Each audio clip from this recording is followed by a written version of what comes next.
E aí, galerinha do mal, sejam bem-vindas. Hoje nós iremos falar sobre o mundo Pentium.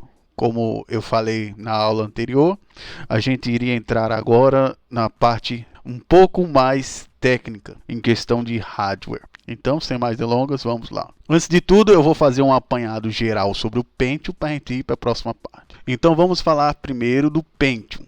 O que eu posso dizer sobre o Pentium é que ele é uma cria do IBM PC, que a gente falou lá na história lá da computação, etc. A arquitetura 32X ela é uma herança do IBM PC, o IBM PC XT, que antigamente era 16.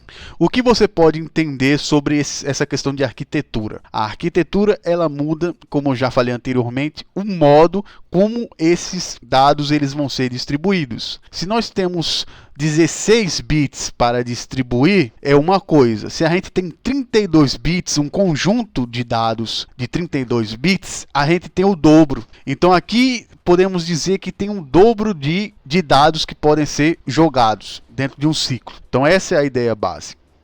Aí então, agora a gente vem para o primeiro Pentium. O que trouxe de novidade o primeiro Pentium que vocês precisam saber? O RISC-CISC é uma das coisas e o adaptar o jeitinho brasileiro para o processador. A diferença entre RISC e CISC é a questão das instruções. São arquiteturas, tá ok?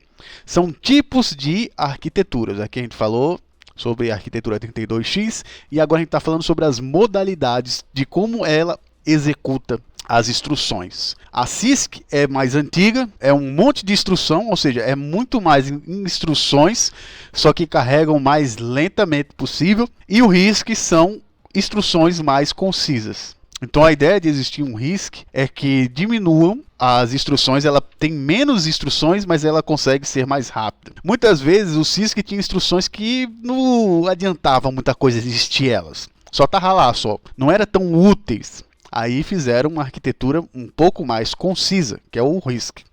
Então essa é a diferença do Pentium. O Pentium ele já começou a ter uma arquitetura RISC. E teve uma adaptação do jeitinho brasileiro dentro do processador. E o que seria esse brasileirismo dentro do mundo do processador? É a tecnologia MMX, que de certa forma não foi aplicado 100% nos primeiros Pentiums e foram aplicando de pouquinho em pouquinho. Então, qual é a ideia da tecnologia MMX? MMX é para aplicações multimídia, para criação de matrizes e vetores, ou seja, instruções de matrizes e vetores para aplicações multimídia. Só que a grande diferença é que aqui já se falava em uma ideia de 64X. Então nós temos aqui a ideia de como funciona o MMX, o tão antigo MMX. Então ele trabalhava com aritmética, com comparação, conversão, lógica, deslocamento e transferências de dados. Qual é a ideia? A ideia é muito simples. A gente trabalha compactando as coisas para dar 64 e na verdade o processador é 32. Então esse é o jeitinho brasileiro do processador. Ele fingir que está trabalhando com 64X sendo 32. Essa é a ideia básica do MMX. Você faz tipo como se fosse uma compactação. Aí parece que é 64. Porque através da compactação fica parecendo 64. É tipo um jeitinho brasileiro. Aí aqui eu botei um pouquinho das 47 novas instruções MMX que eles botaram lá. Então essa é a coisa mais importante do Pentium. No Pentium 2, a gente já tem sabugação de cartucho. Pentium 2 era que nem um cartucho do Super Nintendo, aqueles cartuchos. Você sabugava o cartucho na placa mãe lá e foda-se. Aí tinha que soprar a fita do cartucho. Aí soprava a fita do processador lá e sabugava o cartucho. Aí qual era a ideia desse Pentium 2? Era a ideia dos clocks, que tem que ter um certo nivelamento entre os barramentos, que seria a ideia de a velocidade que está sendo distribuída pela placa é a mesma velocidade interna e é a mesma velocidade externa e também a mesma velocidade que vai para a memória RAM. Então a ideia de sabugar cartucho era um nivelamento entre os barramentos, eles trabalharem em conjunto com clocks parecidos ou idênticos. Então existe um nivelamento de barramentos através da sabugação do cartucho, e nós temos a ideia de memória cache L2. A memória cache, como eu falei anteriormente, ela é baseada em quê? Ela é baseada em guardar informações que você usa direto. Não só guardar, como também instruções que você usa direto. Aqui, o L1 e o L2, eles falam exatamente sobre isso. Instruções não tão diretamente a dar a conteúdo. L1 e L2 são instruções, coisas mais básicas. Tanto que é que a memória L1 e L2 é pequena comparada a L3, que vocês vão ver. Então essa é a ideia do Pentium 2. Pentium 3. Aí a gente tem a criação do SSE, que é o SIND. Vamos falar um pouquinho sobre o SIND. Existia o SIND, tá ok? Só que era outra tecnologia. Aqui a gente fala sobre a extensão do SIND. E o que é um SIND? É um método de operação de computadores com várias unidades operacionais em computação paralela. Ou seja, é um sistema paralelo trabalhando conjuntamente. Nesse modo, a mesma instrução comando é aplicada simultaneamente a diversos dados para produzir mais resultados. O modelo SIND é adequado para o tratamento de conjuntos regulares de dados como matrizes e vetores. Isso aqui é a base do SIND. O SIND existia antes, tá ok? Aí aplicaram o MMX nesse SIND, que era o quê? Instruções. Instruções de matrizes e vetores lá, tal. Aí inventaram o SSE, que é uma extensão desse SIND, ou seja, não é mais o MMX, mas é como se fosse uma continuação desse SIND, uma atualização desse SIND. Não era um modelo completamente tirado do zero como era o MMX. Agora a gente tem uma extensão, que é chamado de SSE. Quem joga jogos no PC sabe muito bem sobre esse SSE. Muita gente já chorou, principalmente quando teve o SSE 4.2. Muita gente ficou triste. E agora a gente vai para o Pentium 4, que é o assunto de hoje, que aí já começou a ter um núcleo. O processador agora ele tem um núcleo. E aqui a gente vai falar sobre as evoluções desse Pentium 4, que é o assunto de hoje. A gente vai ter o Willamette, que é a primeira forma do Pentium 4, que veio com a evolução do SSE, que é o SSE 2. Nós temos o Northwood, que é o que a gente vai falar quando a gente for falar especificamente do Celeron, que aqui nós temos um aumento da memória apenas do L2, e é claro, tem os negócios de clock, esse tipo de coisa. Nós temos o Galantin, que é tipo um Northwood 2.0, e aí tem a entrada do L3, que agora não é apenas instruções, mas agora guarda também conteúdos genéricos. É tipo um Northwood 2.0. E nós temos o Prescott. Aí o Prescott já começou a evoluir. Tem gente que chama ele de Pentium 5. A ideia é que ele seja tipo como se fosse um Pentium 5 sem ser. Por causa das evoluções dele, começou a surgir o socket 775. O tão usado socket 775, que é a alegria de muitos brasileiros durante muito tempo, esse LGA. Até então não era tão usado porque existiam formas de socket. O que é um socket, antes de tudo? Um socket é os buraquinhos onde você vai sabugar o processador. Imagina como se fosse o buraco do Super Nintendo lá onde você sabuga o cartucho. Se você tentar sabugar um cartucho do NES, não vai caber, porque o socket é diferente. Então a ideia base é essa daí. É o buraco onde você vai sabugar o cartucho. Só que no caso seria o buraco onde você vai sabugar o socket. Aí existem vários tipos de socket. Aí aqui lançou o 775. Para quem conhece de informática sabe que esse aqui é o querido. Até anos atrás, eu acho que uns 2 anos atrás eu tinha um 775. E era bom demais, cara. E nós temos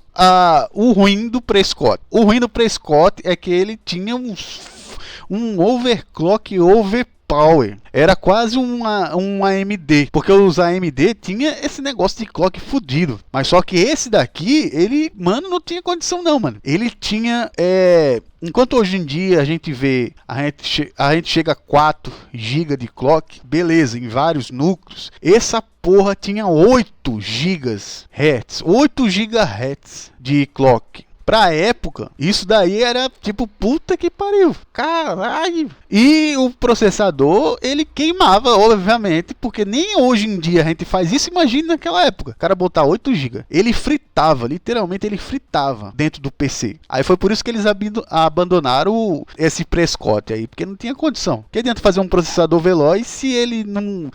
em uma hora que você tá mexendo nele já era, ele pifa. Tem que botar um ventilador, bota o ventilador de casa em cima dele. E nós temos o Cedar 1000. O Cedar 1000 já é a 775. Então o Pentium 4 Cedar 1000, ele foi praticamente só o LGA 775 que podia usar ele. Aí vem a questão de sockets definitivos, que tem até hoje. Por exemplo, séries tal são para LGA 775. Aí vai outra série, aí é LGA 1155, aí vai passando, cada socket tem os seus próprios conjuntos de processadores. E aqui a gente começa com o Cedar 1000, com essa ideia. E nós temos os Celerons, que são os baixo custo, que tem o Xeon, que é o processador foda de servidor fudido, e nós temos o Celeron, que é o inverso, que é o de baixo custo. Processador de baixo custo é chamado Celeron. E agora nós vamos para o Pentium 4. Uma coisa importante, antes da gente entrar aqui no Pentium 4, é vocês saberem as razões dessas modificações anteriores do Pentium. Aconteciam muitas dessas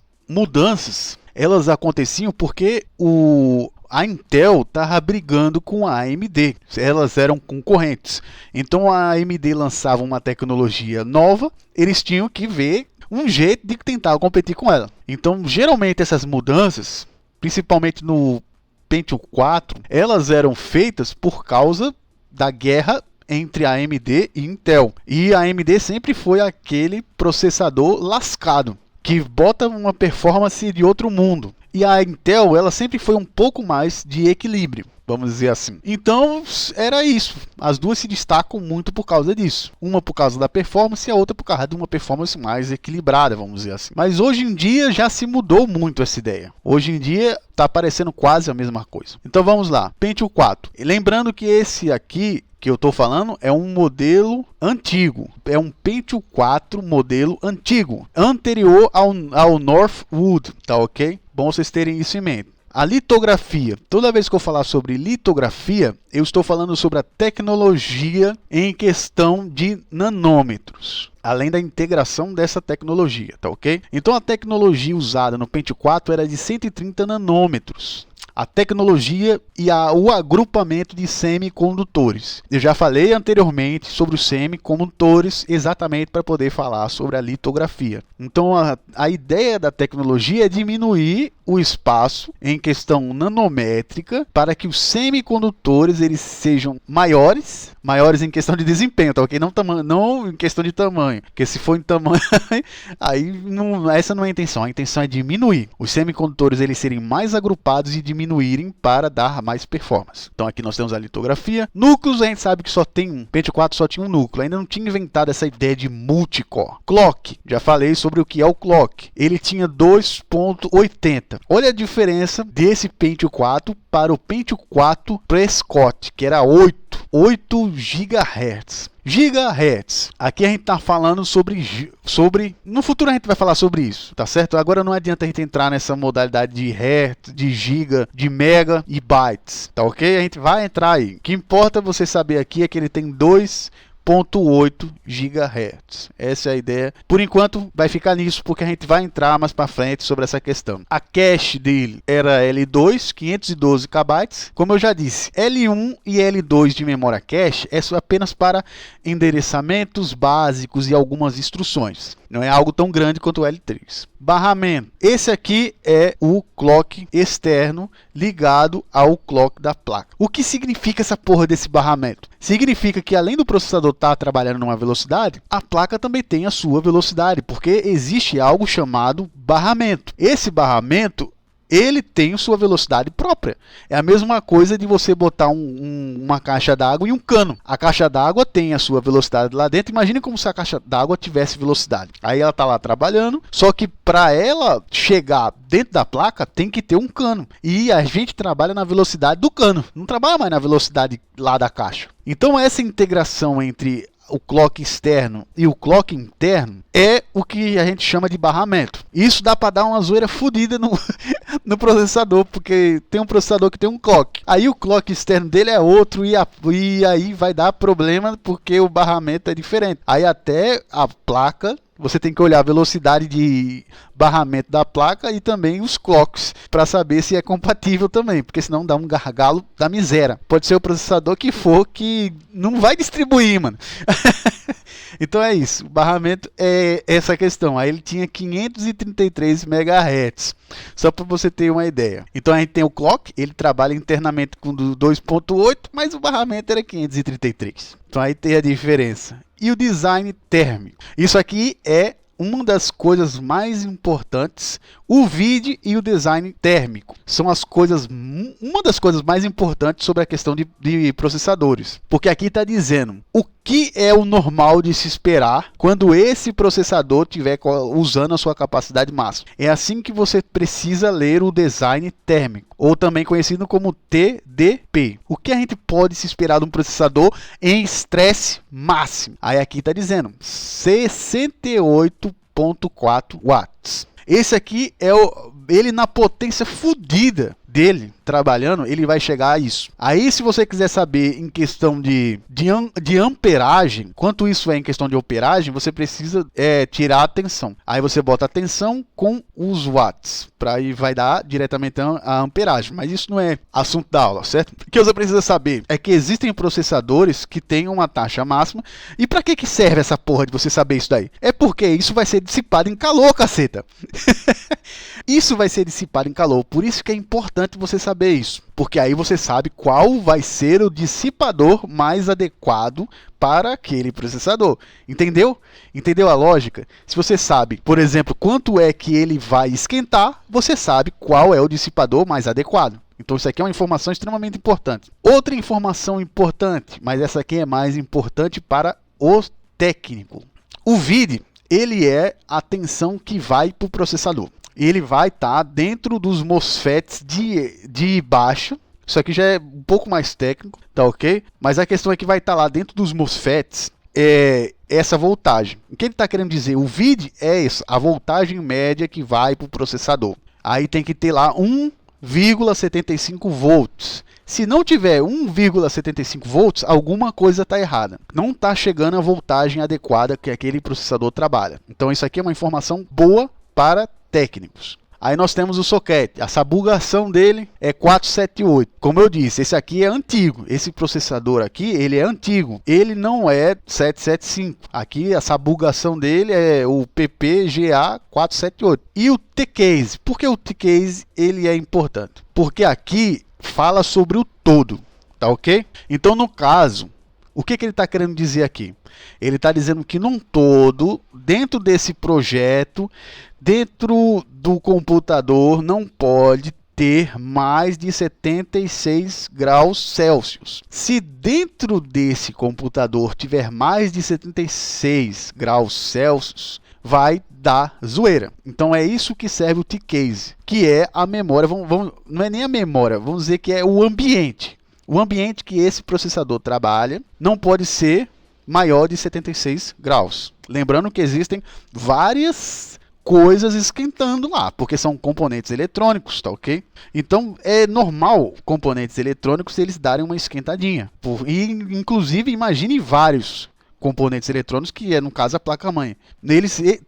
Todo esse conjunto ele não pode passar de 76 graus. É isso que quer dizer o T-Case. Muito importante também, porque aqui é a configuração do seu PC. Como é que você vai fornecer a ventilação adequada? Então são pontos extremamente importantes, o design térmico e o T-Case dele, para saber como é que ele sobrevive, como é que ele vai sobreviver dentro de uma máquina. Aí isso daí vai ser adequado à ventilação. Você vai fazer um projeto de criar um PC bem ventilado, obviamente, porque você está destruindo um processador, praticamente, não dando o T-Case correto. E por hoje é só. Na próxima aula, a gente já vai entrar nas multicores. Nós vamos começar a trabalhar com os processadores multicores. Agora que vocês viram o single core, a gente vai para o dual core. E na próxima a gente vai para o para as versões 2.0 desses dual core e depois vamos para os quad cores. Então, até a próxima aí, galera. Valeu!